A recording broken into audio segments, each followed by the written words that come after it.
Good evening, everybody, and thank you very much indeed for joining us on such an auspicious occasion. My name is Paul Stockton, and I'm the Chief Executive of Rathbones, and we're absolutely delighted to be able to be here to support this important prize. Now, believe it or not, in its 5th year with Rathbones, time certainly flies, and a great opportunity to celebrate the best literary talent from the UK and indeed around the world. Of course, it's a huge shame that we're not meeting together physically this evening and indeed sharing a glass of wine or two. I'm sure one or two of you may have them underneath your screen somewhere. But I do hope that this rather two-dimensional event goes some way to keeping the show on the road. Now, if my household is anything to go by, books have been a rare beacon of light in what has been a difficult year for so many. Like many industries, the book industry response has been a bit mixed. Sales of ebooks, I'm told, up over 50% year on year, and many booksellers really innovating to build an online sales presence. Other more traditional models may have struggled a little bit more, and indeed have some authors who've relied on income from events that, of course, they cannot attend anymore. Anyway, I'm sure you'll agree that sponsorship or support to the industry this year is even more critical. And perhaps, a word for all of those front-facing, client-facing, retail-facing people in the front of the book industry who've been battling with perspex and indeed social distancing rules and enforcing them to avid booksellers and book purchasers to keep our sales going. A big thank you to them. But of course, this evening is about promoting creativity, and what a wonderful opportunity to do that. As well as the prize itself, where Rathbones is particularly pleased to support some of the wider work that the Folio Academy does through a series of Folio Prize lectures and debates. Now, of course, these took place virtually last year, but we really are desperate for the opportunity to host live events again as soon as possible. We're also very proud of the Rathbones Folio mentorships, which have taken place over the last 4 years, of course, assigning Academy members to mentor promising young writers. So I'm sure that you don't want to listen to me this evening, but it's my great pleasure to be here. I'm very excited to hear who has made the shortlist from a very, very interesting long list. So without further ado, maybe I should hand over to Minna Fry, Programme Director of the Rathbones Folio Prize. Minna, over to you. Well, hello everyone. Welcome to the Rathbones Folio Prize shortlist event. As Paul said, a huge part of me wishes we were gathered in the lovely Rathbones offices drinking their delicious champagne, and instead of this rather boring cup of tea. But the other part of me is really happy because in this brave new world, we can be joined by authors from all over the globe. Usually we get a couple of London-based members of our shortlist. So this is a huge opportunity, as befits this prize, which is the first to be truly international and judge all books, regardless of any boundaries, geographical or otherwise, and latterly, regardless of genre. I really want to thank Paul Stockton and his team, the wonderful Louise and Christopher, who are not just the money men, as Paul often describes himself, but so hugely supportive of everything we do.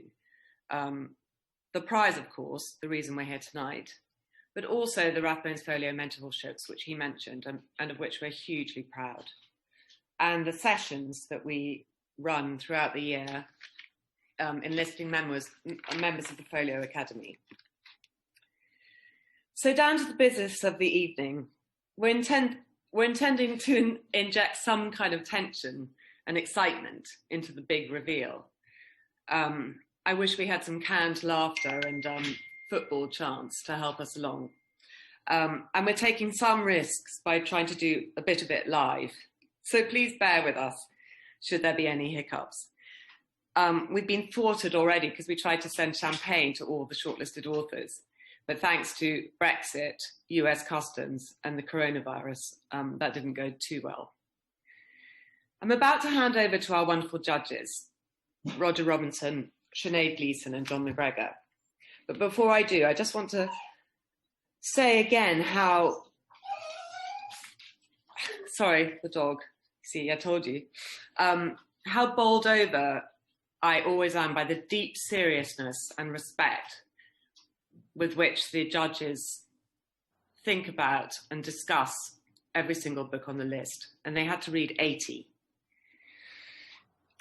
It's an absolute confirmation that this, and the reason why this is called the Writer's Prize, because only other writers judge other writers. And it's just, and they know exactly what they're looking for, and it makes it very, very unique. I'm going to hand over to Roger, as I said, and then when all the judges have spoken and introduced their books, there will be a short video, so you will finally be able to see each author talking a little bit about their book. And that was put together by our brilliant PR company, FMCM. So over to you, Roger, and let's get to the exciting bit. Good evening, everyone. It is my great pleasure to be here and presenting the shortlist for the 2021 Rathbones Folio Prize. I want to start up with the importance of literary prizes. The importance of literary prizes, and in particular the Rathbones Folio Prize, is to connect readers with books. Appearing on the shortlist would guarantee new audiences for the writer, something particularly important during this time where we are not at liberty to travel or commune as we would want. The ironic twist is that now we have more time than ever to read, and still time, and interior worlds have taken on an added importance. And I believe the book is now on the precipice of gaining ground as a technology.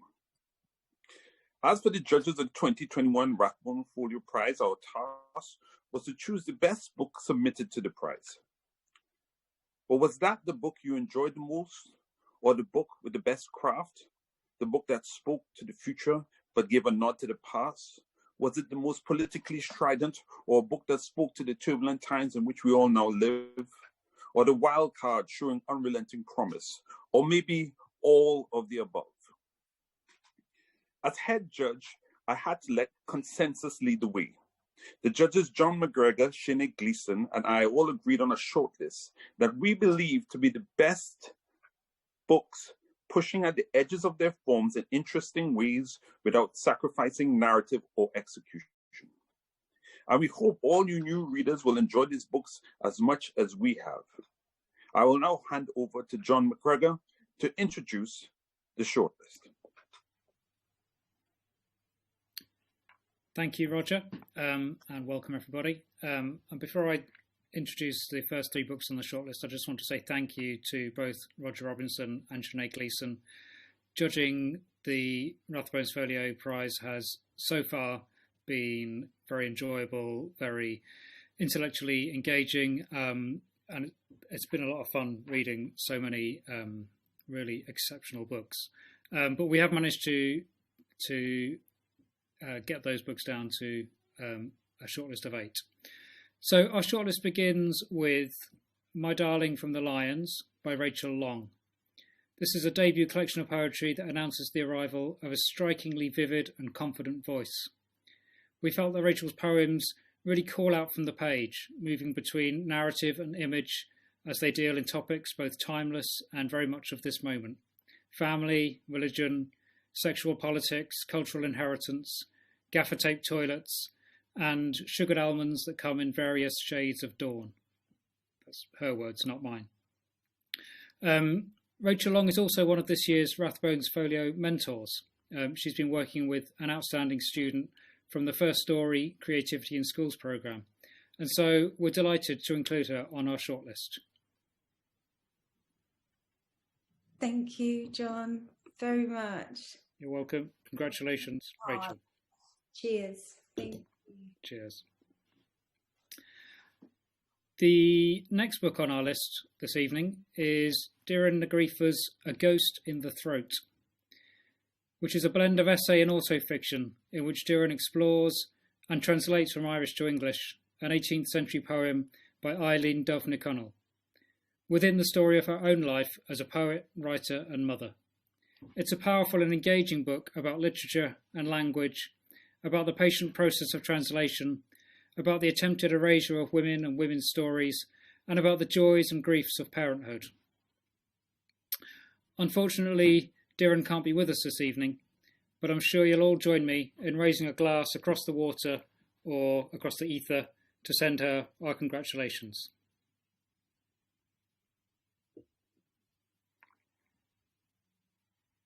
I feel like I can hear you all across the country, across the ether, kind of cheering and applauding in the background. Okay, and then thirdly, the next book that we selected for the Rathbones Folio Prize shortlist is Poor by Caleb Femi, a debut collection of poetry by the former Young People's Laureate for London, illuminated by the author's striking use of photography.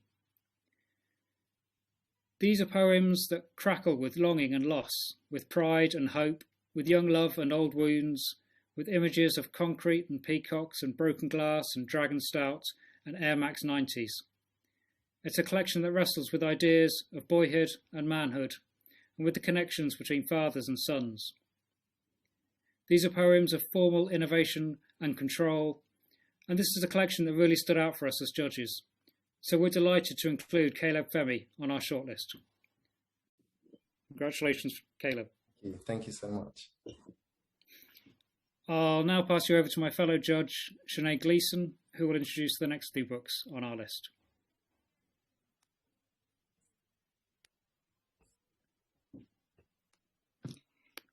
Good evening, Dave, Galera. Thank you, John. I'd also just like to say what a pleasure it has been so far working with both John and Roger. They have enhanced my own reading experience, and it's been just brilliant to work with them so far. So to the next set of books, the 4th book this evening. Also, can I just say, I was lucky enough to be shortlisted for this prize last year, and I can only imagine how thrilled all 8 writers are feeling tonight. So, book 4. I think it's inaccurate maybe to describe Carmen Maria Machado's In the Dream House as a memoir, because it upends and deconstructs what's possible with that particular form. Machado kind of explores queerness, domestic violence and bodies to make and remake a multi-genre memoir, drawing on the structures of romance novels, choose your own adventure plots, and lesbian pulp. And ultimately we felt it was a very daring and unique way to tell a difficult and often very dark story. So I'd like to say a huge congratulations to Carmen. Thank you. Our 5th book on the shortlist is Elaine Feeney's debut novel, As You Were, which is set in an Irish hospital.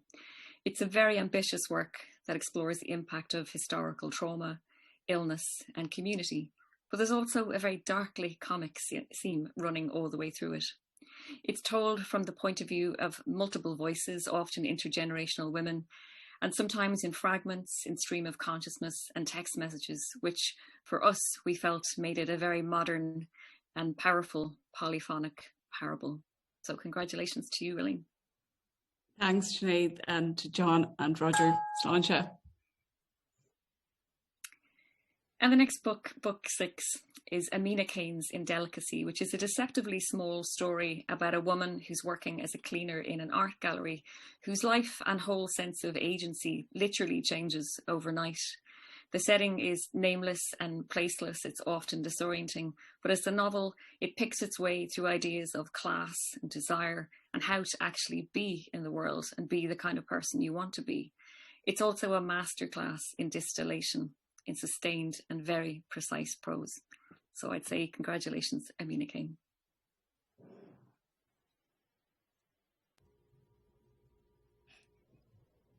Thank you so much.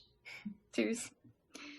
And now I'd like to pass you over to our brilliant chair of the judges, Roger Robinson, who will tell you about the final 2 books. Hi. I'd like to say how much of a pleasure it was judging with Sinead Gleeson and John McGregor. We've had nice, amiable chats, no voices rising at any point. So I find myself very lucky to be with such knowledgeable people judging this prize. I'll move straight on to the 7th book, which is Monique Rofi's The Mermaid of Black Conch. Monique Rofi's The Mermaid of Black Conch is a new Caribbean myth that feels as ancient as the very beginning of oral storytelling. Its modernity comes in the way it weaves in fresh ideas on gender, sexuality, ecology, history and migration and transformation and transfiguration. The monumental task of finding that liminal space between ancient and the modern is done so seamlessly that Monique Brophy will have you think you always knew the story, somehow deep down, somewhere deep in the marrow of your bones. Congratulations, Monique. Thank you, Roger. Congratulations. You're welcome. Yeah, thank you. Love you. Sarah Baum's Handiwork. Sarah Baum's Handiwork is a meditation on our time and its value, how we spend our time, what is the value and how we shape it into objects of art, not necessarily for capitalist production, but more of a projection of our emotions, memory, care, and craft. How we value our time essentially indicates how we value anything. A book not written with the pandemic in mind, but like all the best artists, Handiwork speaks intimately to the strange and isolated time that we now live in. A blueprint for a personal cultural creativity that weaves in memory, family, and craft. Congratulations, Sarah. Thanks a million. So I'd like to invite you now to take a look at a video of all the writers speaking from themselves. We've talked enough, but now you can get added context from this film produced by FMCM. And so we go across to that now.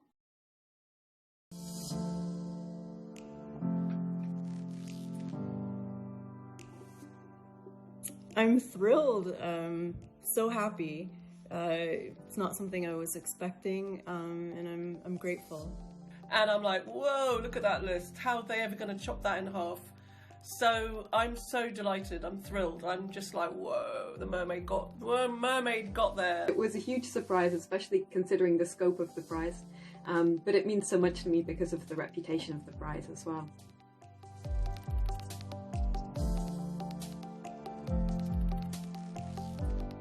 It's hard to say what a reader would get out of a piece of literature. As we all know, we all have our different interpretations and we all take different things from it. I think ultimately what I wanted to do was balance the scales in the narrative that gets told about working class people from inner city environments. I wanted to contribute to that narrative. I hope this book gives readers language and context for either experiences they've had or experiences that people that they know or love have had, and just sort of adds a level of nuance to conversations about things like domestic violence, queerness, sexual violence, like giving sort of a space, like a nuanced space to that, that it hasn't, I don't think it quite has yet, or at least contributes to that process. It is a book about friendship and family and exes that you should never have been with, apart from the fact that you can get decent poems from them way down the line. And it's a book about lineage and what's inherited. And I suppose ultimately, I think, it's a book about hope. I work also as a visual artist, but I'm completely unsuccessful as a visual artist. And yet I spend many more hours working on small objects, small painted objects, than I do writing literature.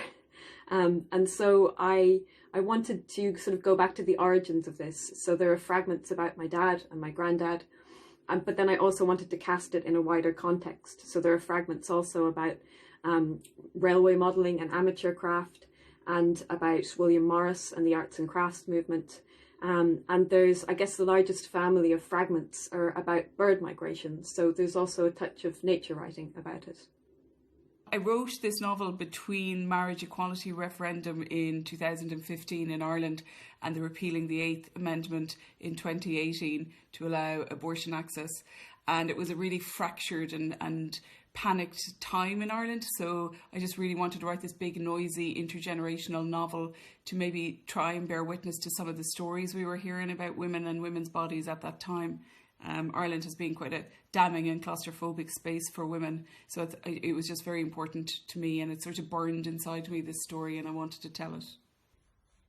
I'm a writer who works very much from my subconscious mind, and Delicacy came from just a few things, some images, an object like a candlestick, an image of the country, and then the voice kind of came to me, the narrative voice.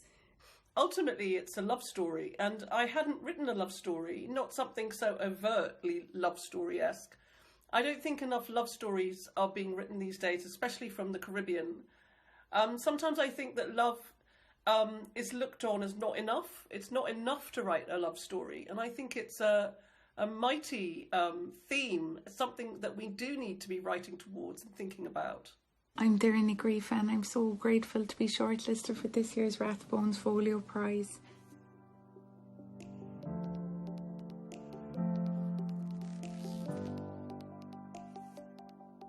I'm incredibly honored. My UK readers have been so wonderful and generous to me in my short career, and it's just a real honor. Also, I know that the long list was so wonderful and extensive, so the shock of sort of being chosen for the short list has been tremendous, but obviously I'm extremely happy. It was something that I really didn't think was going to happen or could have happened. I was also quite shocked. I suppose in lockdown there wasn't a whole lot of ways to celebrate, so I went out for a little walk for myself, just walked up the road and came back. But it means a huge amount. I suppose writers work on their own a lot of the time and in isolation, so it's really nice, and there's kind of a communal feel to this. I feel deeply honoured. I feel very lucky to be read and for the book to be recognised, to be on a list like that.